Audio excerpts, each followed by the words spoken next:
Unang-una, talagang you already accepted the challenge of the Vice President? Yes. Without hesitation, ano man?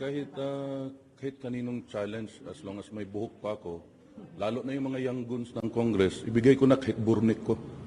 Pwede nila gawing black bihon ramen. Sir, bakit dito kayo sa QC nagpa-test? Kasi nga... Kasi nandito ako sa Maynila ngayon, ma'am. Saka hindi naman pwedeng umuwi lang ako sa Davao para doon sa hamon niya. Pwede naman siya magpasama doon sa boyfriend niya. Sir, kanina may sinabi ka na hindi lang dapat yung mga kababayan natin, they should demand the congressional candidates na magpa-drug testing. Hindi naman kailangan demand. Kung ikaw kandidato ka at wala kang tinatago, ba't di ka magpa-drug test, di ba? To show to your constituents na malinis ka. And wag lang yung drug test lang ang tingnan ng taong bayan.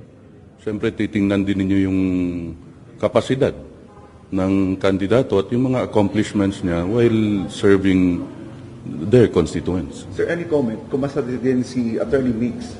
Kung ano? Any comment po? Kumasa rin si Attorney Meeks sa drug test? Di congrats. Di ba? Sir, pero ito, hindi niyo ito ginawa to hit to the call of Miss Nograles. Hindi naman. Kasi meron din siyang challenge. Actually, sa kanyang Facebook. Actually, nagpa-drug test ako. Same dito rin. The day after nag-file ako ng bill. Kasi baka i-demand ng young guns kaya inunahan ko na sila. Ngayon, tas inulit ni VP Inday. So, napag-usapan namin, naulitin ko na lang din. Sir, we believe this is the third time na... Yes, yung una, yung kay Trililing na hamon. And the second time po? Yung pag-file ng bill. Okay. Sir, ito, we understand nag-file lang kayo ng bill nun, pero wala ni isa mang tumugon doon. Kahapon si Vice President challenge siya, hindi lang yung young guns, kundi lahat ng mga congressional candidate. What's your take on that po, sir? Yun nga. Di naman masama. Siguro kung magpa-drug test ka, di ba? Kung wala kang tinatago. Pero pag may tinatago ka, syempre, it's up to you, di ba? Kung paano mo i-handle yung sarili mo sa harap ng constituents mo. But you think, sir, mas better ang leader kung... Syempre, pag hindi gumagamit ng droga, syempre, nasa maayos yung pag-iisip mo. Di ba? Sir, speaking maayos ang pag-isip, sorry for asking you this. Marami kasing mga negative comment kay VP. Psychiatric test daw. Ay, si VP na po sasagot dyan. Sinagot na niya kahapon, pero Okay. bilang kapatid, bilang kuya, sir, what's your take sa mga ganitong negative comments kay VP, sir? Normal yan. Kami ang kalaban ng administrasyon ngayon. So, syempre, sino ba yung nagko-comment? Di ba? Syempre, yung mga kaalyado nila. Are you hurt? Ako? Hindi. Normal yan sa politika, madam. Sir, going back dun sa drug, Tinawag na nga akong drug addict, drug pusher, drug lord, drug smuggler. Yes, sir. Kahit may 5 anak ako at 4 na apo. sir, going back sa drug test, sa tingin niyo may mga congressman na hindi tutugon dun sa hamon ni VP Sara? Sa tingin ko, alam nyo na yung sagot. Okay. Pwede yung pangalanan, sir? Ano, senador? Senator, congressman, sir, in particular dun sa mga congressional candidates na Magpa-drug test na lang sila. Para magkaalaman na. Di ba? Sinong sila, sir? You're calling on everyone na talaga? Lahat. Di ba? Total, imposible naman wala silang pera pang drug test. Sir, si PRRD, how is he po? Last week, nandun ako. Ayun, nagkukwentuhan kami sa candidacy niya rin as mayor. Okay naman, kampanya raw siya, pero sinabihan nga namin na mga piling barangay na lang na hindi na pwede lahat ng barangay ng Davao, 182 barangays yun. So, piling barangay na lang na magkakampanya siya. Sir, last time sinabi po ni VP Sara na tatakbo ang tatlong Duterte, Congressman Pulong, Mayor Baste at si dating Pangulong Duterte. Ano po yung nangyari, sir? Sabi niya yun. Wala talaga yun sa plano ko, no? Kasi may isang term pang ako as congressman. Tapos ever since pumasok ako sa politika, hanggang 2 terms lang ako. So yun nga, sabi din ng mama ko na tapusin mo yung term mo as congressman. Pero sa 2028, sir, may plano po tayo to... Wala. So ito second May term. plano akong mag-retire. So ito second term mo pa lang ba ito? Third na po. So you will finish your term lang? Yes, Habang opo. national. Opo. We were expecting kasi it was announced earlier by VP na yung mga kapatid daw ay sasama sa Senado. Walang pera pang gastos para nationwide na kampanya mo. Also, sir, dun sa ano po, pagkalaban ni Nograles against your father po for the mayoral of Davao City. Right niya yun. Di ba? Kahit sino naman pwedeng lumaban kay Mayor Rudy. Kahit sir, binigyan siya ng posisyon before and maganda yung naging samahan ng Nograles at Duterte since 2016 at least. Kung sa akin, hindi maganda samahan namin ng mga Nograles. I mean, Kasi yung tatay nila, ginawa kong drug addict sa Davao way back 1992-94. Doon nag-umpisa yung drug addict ako sa tatay nila. Sir, hindi ito first time na maglalaban ng Nograles. Pero kung kulong this time... I did not consider them as my friends, ma'am. You never did? Yes, tatay ko lang. Okay. Pero this time, maglalaban ulit kayo sa local elections. How is it different this time, Congressman Colong? Wala naman. Wala namang difference. May kalaban naman ako parati pag tumatakbo. Except nung vice mayor at ako. Pero as far as you know, sir, Davao City po is very satisfied pa sa pamamahala po ng mga Duterte. Ang makakasagot niyan yung mga tiga Davao. Pero meron bang bagong gagawin strategy ang mga Duterte ngayon? Or you still... Same lang, ma'am, mga ngampanya. Ngayon sabi ko, wala kaming ayuda. Di gaya sa kanila ngayon. So, tanggapin ng mga tiga Davao yung ayuda. Kanila naman yan. Diba? Sir, speaking of budget, kamusta yung budget, sir? May ano na ba? May natatanggap pa ba kayo? Wala. Wala. Wala. Zero. Zero budget for Davao City. Yung pagkaalam ko. Yun ang narinig ko from my colleagues. Sir, the President has signified his intention before to present sa Quadcom. Ikaw bilang panganay niyang anak, kung bibigyan niyo po ng payo si Presidente, will you even... Sasamahan ko nga sana. Ayaw niya eh. Sa Congress? Oo, ayaw niya eh. So you did not encourage him not to join, ay not to go. Ay, hindi naman. Bakit naman? So kahit sa Senate, sir, Ewan ko sa mga kapatid ko pero hindi namin napag-usapan na i-ano ko siya na wag pumunta. Sinabi ko pa nga, samahan ko siya, tapos ayaw niya. so may we know why. Na? Bakit okay lang sa inyo mag-attend si Presidente sa Quadcom? Bakit naman hindi? Di ba? Ano bang masama kung pumunta siya dun? Sir, pero ano reaction nila yung Quadcom na patuloy na iniimbestigahan yung supposed drug war reward system dun sa tatay nila? Gusto niyo malaman kung magkano sila per hearing? Magkano sir? Oo, sabihin mo na ako. Ha? Sabihin ako. Wag na, joke lang yan. Sir, tsaka lahat ng hearing yan from Senate to Yes. sa House, lahat Bayad yan. Ay, bayad. Senate. lahat directed sir na Duterte. Anong masabi sa ganitong sitwasyon ngayon, sir? Parang balag mo kayo ngayon, sir. Siguro yun yung definition ng trabaho nila.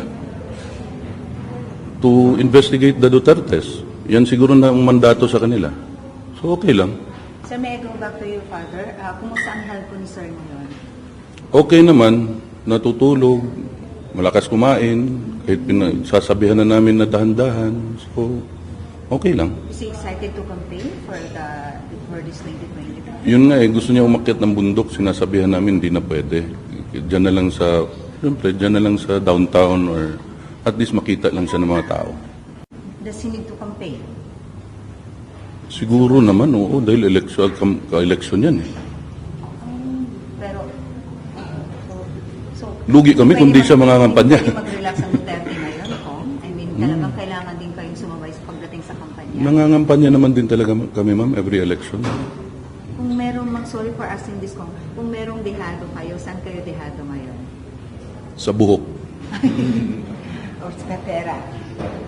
Siyempre. Sir, all out po ngayon si VP Sara against the Marcos administration pagsasalita niya. Sa tingin niyo saan galing yung hugot niya ni VP Sara? Nasa galing Hindi namin yan napag-uusapan. Ngayon, napag-usapan namin, wala lang raw powder pati lip gloss. Galit siya. Okay? Maraming salamat. So we'll wait. The result will come out after 2 weeks. Yes, 2 weeks pa po Sir, yan. pahabol, baka may message kayo sa mga sa mga congressman na or officials Challenge na sa kanila. pati ko sa inyo and of course challenge din dito sa for the record lang. Wala naman akong message sa kanila. Kumain kayo na maayos. Are you not challenging them to also undergo drug test as compared to... Kaya nga, gaya ng sabi ko, ma'am, siyempre, duty nila yon as candidates, di ba? Para sa mga constituents nila, para malaman ng constituents nila na hindi sila gumagamit. Sir, last na to. Yes. Pinanggit kanina sa Congress, Quadcom, at saka yung good government sa Senate Blue Ribbon. Parang we hate to call this, pero parang against JK, against Duterte pa rin. So saan ba humuhugot ang pamilya Duterte na ng strength despite all of this mga Kami? sanctions? Ako sa nanay ko at sa Panginoon. Yes. Sir, ano sinasabi ni Ma'am Isabel sa inyo? Anong palagi niyang sinasabi? Sana lang kayo interview niyo. Pero ano laging na-advise sa inyo, sir? Yes, every day. Every day. What does she tell you? Kailangan may powder ka at lip gloss. Sorry, hindi ako sanay sa ganito. Sorry. Okay, salamat po tayo. Salamat po. Last ang akin lang. Tanong mo, boyfriend mo ba yan? Asawa mo ba yan? Bakit bakit Oo. pareho kayo ng kulay ng damit? Oo nga. Anong pangalan ng nanay mo? Boyfriend mo ba yan? Asawa nga. Oo. Tingnan po ninyo yung Quadcom. Napansin niyo po ba kung ba't ayaw ko sumama dyan? Oo. Wala po akong nakitang legislative purpose. Ang sabi ng Constitution, sabi ng Korte Suprema, there should be a legislative purpose. Yun po yung limit. Kailangan tanungin natin, asan po ba yung binabalangkas ninyo para lang malaman namin na talagang totoo yung ginagawa nyo, na hindi lang kayo fishing expedition. Hindi lang kayo nagmimina ng ebidensya. Ang sabi ni Senator Amy kanina, bullying na daw ginagawa sa iba. Nabubuli nga po sapagkat sasabihin ng isa, pwede po bang hindi ko nasagutin yun? Dapat sana pinayagan mo. Pero sapagkat ang tinatanong mo, wala namang kaugnayan sa gusto mong isagot niya dahil wala kang legislative purpose. Hanggat wala po kayong nakabalangkas na legislative measures, wala po kayong karapatang magtanong o tumawag ng legislative inquiry in aid of legislation. Maliwanag po yan. Ang galing ni Congressman Marcoleta. Ay, may tanong dito sa kaliwa. Yes. Pakilala, anong name ninyo? Yes. So good afternoon po, Congressman Marcoleta. I'm Mean Dumagit po from EuroTV. Ang question ko lang po in connection po sa question ni Ma'am Cathy. Nabanggit nyo na ang power of the purse ay inherent sa Kongreso at hindi dapat questionin.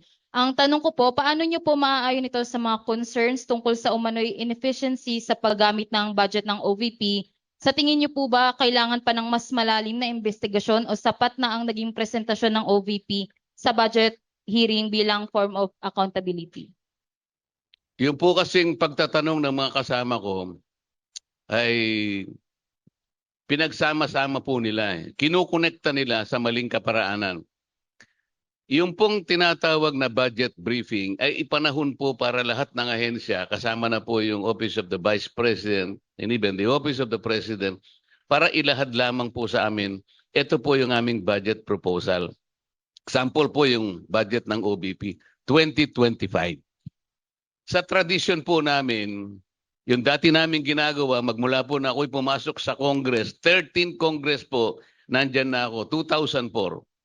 Tatlong Vice Presidente na po ang nakita ko na nag-propose ng kanilang budget. Noli de Castro, Jojo Binay, Leni Robredo. Ang tradisyon po, dahil siguro sa paggagalangan sa tatlong dakilang bahagi ng ating pamahalaan, hindi na po tinatanong pagka pinag-uusapan is the proposed budget. Propose lang. Pinapasok po nila yung accountability. Yung accountability po, papasok lamang kapag nandun na tayo sa pagkakagasta ng budget. Hindi yung mismo nagpo-propose lang. Ang tinatanong nila, hindi naman ng 2025, ang tinatanong nila is 2023 budget. Huwag niyong pagsamahin yun, sabi ko sa kanila. Kaya tayo nagkagulo sapagkat nakikita ko na yung pamumulitika. 2022, wala pang awayan noon, ang Vice President natin, si Sara Duterte, they took only 13 minutes to dispose the budget. 13 minutes. Kasi proposal lang. 2023, wala pang awayan, 22 minutes. Kaya lang humaba ng konti because somebody objected. Pero ganun din ang nangyari, 22 minutes, tapos na yung budget. Bakit po 2024 nag-away kami? So ang tinatanong ko, Are we now setting aside this tradition? Yung paggalang sa bawat isa? Huwag mong ipapasok yung accountability because that's another matter. Another agenda. The reason why the office of the Vice President in so far as the confidential fund is concerned was issued a notice of disallowance, ito yung ebidensya that she is accountable. Yung pagkaka-issue ng notice of disallowance is an evidence that each and every office should make an account. Walang makaliligtas doon. Walang makakiiwas doon. Ang problema po, ang sabi ko sa kanila, do you know the nature of a notice of disallowance? Kasi puro bagito eh.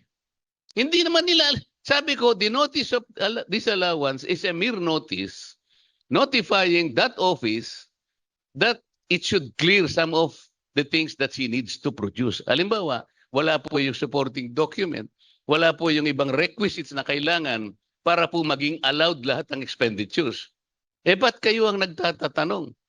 Inisyuhan pa lang August 7, 2024. That means the Office of the Vice President has 6 months to be able to make an explanation.